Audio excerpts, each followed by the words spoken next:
শবে বরাত। আচ্ছা, শবে বরাতের রাতে কি করতে হয়? রুটি হালুয়া, তাই তো করে আর বাড়িতে রেখে দিতে হয়। ওই যে আত্মীয় স্বজন গুলো মারা গেছে 100 বছর 50 বছর 20 বছর লকডাউনে মারা গেছে, ওরা এসে নরম আটার রুটি আর একটু হালুয়া খেয়ে যাবে আর আপনার জন্য দোয়া করতে করতে যাবে, তাই তো? কি না এখন আর করে না? আচ্ছা, খুব ভালো। প্রচুর মুসলমান আছে এটা হালুয়া রুটি খাবে। খালা হালুয়া করছে 5 কেজি আটা আর এই রকম বড় হাঁড়িতে দিয়েছে হালুয়া। কিসের জন্য করছে? বললে বাপ করেছে তাই করছি, মা করেছে তাই করছি। ইসলাম বাপ মা দেখে চলে না, আল্লাহ কি বলেছে রাসূল কি করেছে ওটাই করতে হবে। কথা মনে থাকবে ইনশাআল্লাহ। সন্ধ্যাবেলা দেখলাম মসজিদে লোক নাই, এসার সময় জায়গা নাই। যে মালটা মাগরিবের আগে লটারির টিকিট কাটছিল, সন্ধ্যাবেলা এশার নামাজের আজানের আগে গা ধুয়েছে, সাদা পাঞ্জাবি পরে, আতর খুব সুন্দর করে মেখেছে, গোঁপটা ভালো করে সেভ করে মসজিদের সামনের কাতারে গিয়ে বলছে, হুজুর আজকে রাতে নাকি দোয়া কবুল হয়, আল্লাহ নাকি যা চাইবো তাই দেবে। হুজুর চাও আমার টাকা পয়সা জমি জায়গা চাও। শবে বরাতের রাতে যা চাই তাই পাওয়া যায়, তাই তো? শবে বরাতের রাতে যা চাইবো তাই হবে, যা চাইবো তাই হবে, তাই তো? শবে বরাতের রাতে যা চাইবো তাই পাবো। দোয়া করেছে খুব জোরে, রাত 2টো পর্যন্ত জেগে জেগে নামাজ পড়েছে। এবার দোয়া করলে তো আর মালটা সঙ্গে সঙ্গে আসমান থেকে পড়বে না। আল্লাহ বলছে ফেরেশতারা মালগুলো নিয়ে যা। ফেরেশতারা ভোর 4:30 5টার সময় গ্রামে ঢুকে কাশি চটায় ঢুকে দেখছে আল্লাহ যারা মালগুলো চেয়েছে একটাও তো মসজিদে নাই, কাঁদ দেবো। বলছে যা দিয়ে নিয়েছি সব নিয়ে উপরে চলে আর কারো দেওয়ার দরকার নাই। বাবাজিরা আল্লাহ ভাইরা, যে ফজরের নামাজ কাজা করলো, জোহরের নামাজ পড়লো না, আসরের নামাজ পড়লো না, মাগরিব পড়লো না, আর ফজর চোখে দেখতে পেল না, ওরকম মসজিদে মাথা টুকলে ঘোড়ার ডিমও পর্যন্ত পাবে না। বললে হুজুর তাহলে শবে বরাতে কি আছে বলো? আল্লাহর নবী সাল্লাল্লাহু আলাইহি সাল্লাম বলে 14ই শাবানের রাতে আল্লাহ তাআলা জগৎবাসীর সবাইকে ক্ষমা করে দেয়, সবাই ক্ষমা করে দেয়, সব ব্যক্তি মাপ পেয়ে যাবে, সবার গুনাহ মাপ হবে, শুধু 2 শ্রেণীর মানুষের গুনাহ মাপ হবে না। কয় শ্রেণীর মানুষের গুনাহ মাপ হবে না? 2 শ্রেণী। কার কার? 1 নম্বর হলো যাদের মনের মধ্যে হিংসা আছে। তবে আপনারা যারা আছেন সব ফ্রেশ দিলের মানুষ, ফ্রেশ কলব। কি কলব বলে? ফ্রেশ কলব, ফ্রেশ কলব, কারোর অন্তরে হিংসা নাই। যদি ভাইয়ের প্রতি হিংসা থাকে শবে বরাতে মাপ। জোরে বলো। বোনের জমি দিল না, শবে বরাতে মাপ পাবে না। পাশের জমি জোর করে দখল করেছে, এ হারাম করে শবে বরাতে মাপ। বাপকে 2 মুঠো ভাত দেয় না আর শবে বরাতে দোয়া করছে, ওর মাপ হবে না। শ্বশুরের সঙ্গে শ্বশুরের বাড়ি থেকে জোর করে জবরদখল করে মাল এনেছে, শ্বশুর কাঁদছে রব্বানা মেয়ে বিয়ে দিয়ে ফকির হলাম, এমন ডাকাত জামাই তো কাশি চটায় দেখলাম না। শ্বশুরের মনে কষ্ট দিয়েছো, ব্যথা দিয়েছো, তোমার শবে বরাতে লাভ হবে না। তুমি মানুষকে অপমান করেছো, তোমার শবে বরাতে লাভ হবে না। 14ই শাবানের রাতে ক্ষমা পাবে তারা যাদের মনের মধ্যে কোনো হিংসা বিদ্বেষ নাই। জোরে বলুন। অনেক শাশুড়ি আছে খালি ওই রাতে বলবে 20 রাকাত নামাজ, করাকাত 20 রাকাত। শাশুড়ি 20 রাকাত নামাজ পড়বে বলে সন্ধ্যাবেলা গোসল করেছে, ইশার নামাজ পড়ে 2 রাকাত 2 রাকাত 2 রাকাত পড়ছে আর আঙ্গুল গুলছে কুল আল্লাহু আহাদ আল্লাহু সামাদ আল্লাহু সামাদ লাম ইয়ালিদ ওয়া লাম ইউলাদ ওয়া লাম ইয়াকুল লাহু কুফুয়ান আহাদ। এ মেয়েরা ভালো করে পড়, কুল আল্লাহু আল্লাহু সামাদ আল্লাহু সামাদ। 20 রাকাত পড়েছে শাশুড়ি, বুঝলেন? কিন্তু শাশুড়ির এত হিংসা, নিজের বৌমায়ের একটা ভুল পর্যন্ত সহ্য করে না। নিজের মেয়ে সকাল 9টা পর্যন্ত ঘুমালে শাশুড়ি কিছু বলে না, কিন্তু বৌমা যদি ফজরের পরে একটু শুয়েছে, শরীর খারাপ, শাশুড়ি এমন দাঁত আর চোখ বার করবে যেন রয়্যাল বেঙ্গল টাইগার। কি বুঝলেন? বৌমার প্রতি হিংসা বিদ্বেষ নিয়ে যারা ঘুমায় অমন শাশুড়ির সবে বরাত জলে চলে গেল। আবার যে বৌমাদের মনের মধ্যে হিংসা আছে, জায়ের প্রতি হিংসা, শাশুড়ির প্রতি হিংসা, স্বামীর প্রতি হিংসা, স্বামীর বোনের প্রতি হিংসা, স্বামী দিনে 3000 টাকা ইনকাম করে, 4000 টাকা ইনকাম করে, 1000 টাকা ইনকাম করে, বিবি শুয়ে শুয়ে কানে অক্সিজেন দিচ্ছে, স্বামী তোমার বোনকে জানো দিও না, তোমার ভাইকে জানো দিও না, কাউকে জানো তুমি দেবে না। এরকম হিংসা যাদের মনের মধ্যে আছে, ও সবে বরাতে সারা রাত কপাল ঠুকে, কপালে ফেটে রক্ত বার হলে কবুল, জোরে বলো, হবে না। আগে মনকে পবিত্র করতে হবে, আর অন্তর যাদের বিশুদ্ধ তারাই জান্নাতি হবে। ইয়াউমালা ইয়ানফাউ মালু ওয়ালা বানুন ইল্লা মান আতাল্লাহা বিকলবিন সালিম ওয়া উজলিফাতিল জান্নাতু লিল মুত্তাকিন। 19 নম্বর পারা 9 নম্বর পৃষ্ঠা 14 নম্বর লাইনের সূরা শুআরা। জি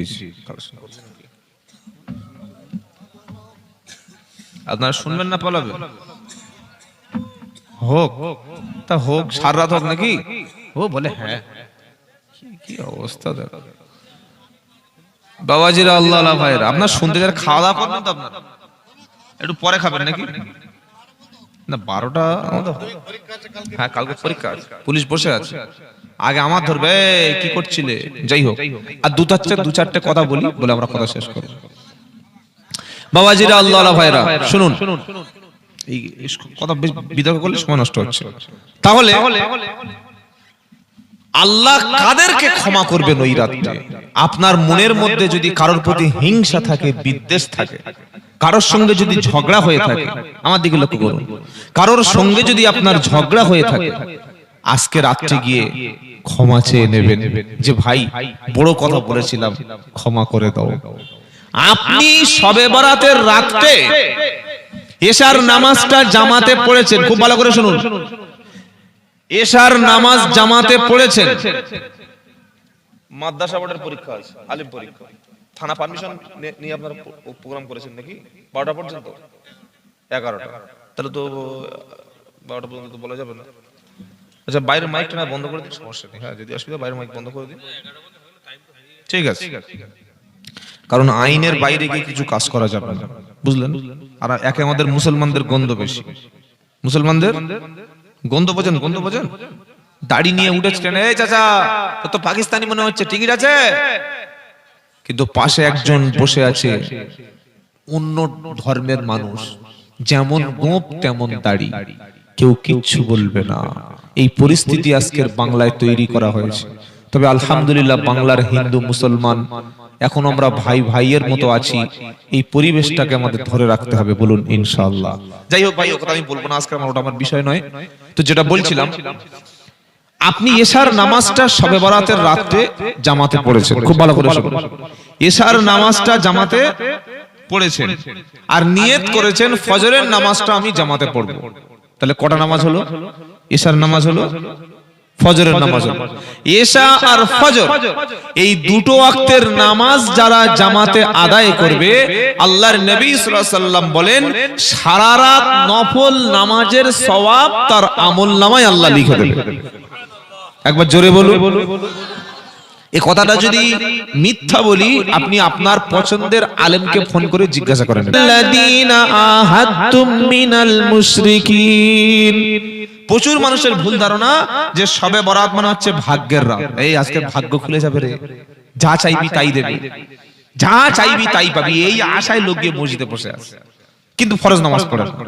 কিন্তু আসল শব্দটা কি? সব মানে হলো রজনী, বলেন সব মানে হলো রজনী, আর বারা মানে মুক্তি, বারা মানে মুক্তি, মুক্তির রজনী। শবে বরাত সম্পর্কে বিশুদ্ধ হাদিস আছে। হাদিসটা কি? আল্লাহর নবী সাল্লাল্লাহু আলাইহি ওয়াসাল্লাম বলেছেন, আল্লাহ তাআলা এই 14ই শাবান নিসফে লাইলাতুন নিসফ মিন শাবান সবাইকে আল্লাহ ক্ষমা করে দেন, খালি 2 শ্রেণীর মানুষ ছাড়া। ওই যে বললাম, যার মনের মধ্যে হিংসা আছে, বিদ্বেষ আছে, পরস্পরের প্রতি হিংসা থাকলে আল্লাহ ক্ষমা করবে না। আগে আমরা নিজের অন্তরকে হিংসা মুক্ত করব, বলুন ইনশাআল্লাহ। আর 2 নম্বর, যদি কেউ মুশরিক থাকে, মাজার পূজা করে, কবর পূজা করছে, কবরে সেজদা দিচ্ছে, কবরে মান্নত করছে, কবরে চাদর চাপাচ্ছে, পীরের নাম ধরে বলছে ইয়া খাজা আমার মনের ইচ্ছা পূরণ করে দিন, ইয়া শায়েখ আব্দুল কাদের জিলানী, ইয়া গাউস পাক আমার ইচ্ছা পূরণ করে দিন। এই যে শিরক, এই মুশরিক ব্যক্তিকে আল্লাহ শবে বরাতে ক্ষমা করবে না। আর হিংসা থাকলে ক্ষমা করবে না। আপনার হিংসা নেই, আপনি মুশরিক নন, মাজারে যাচ্ছেন না, মাজারে পূজা করছেন না, মাজারে মান্নত করছেন না। আপনি যদি এশার নামাজ আর ফজরের নামাজ জামাতে পড়েন, ওই যে লোক সারা জীবন ফরজ পড়ে না, তার চাইতে আপনি এশার ফরজটা ফজরটা জামাতে পড়লেন, সারা রাত নফল নামাজের সওয়াব পেলেন। বলুন সুবহানাল্লাহ, বলুন সুবহানাল্লাহ। বাবাজিরা, আল্লাহ ভাইরা, আমরা আর কথা লম্বা করব না। আজকের এই কোরআনের মাহফিলে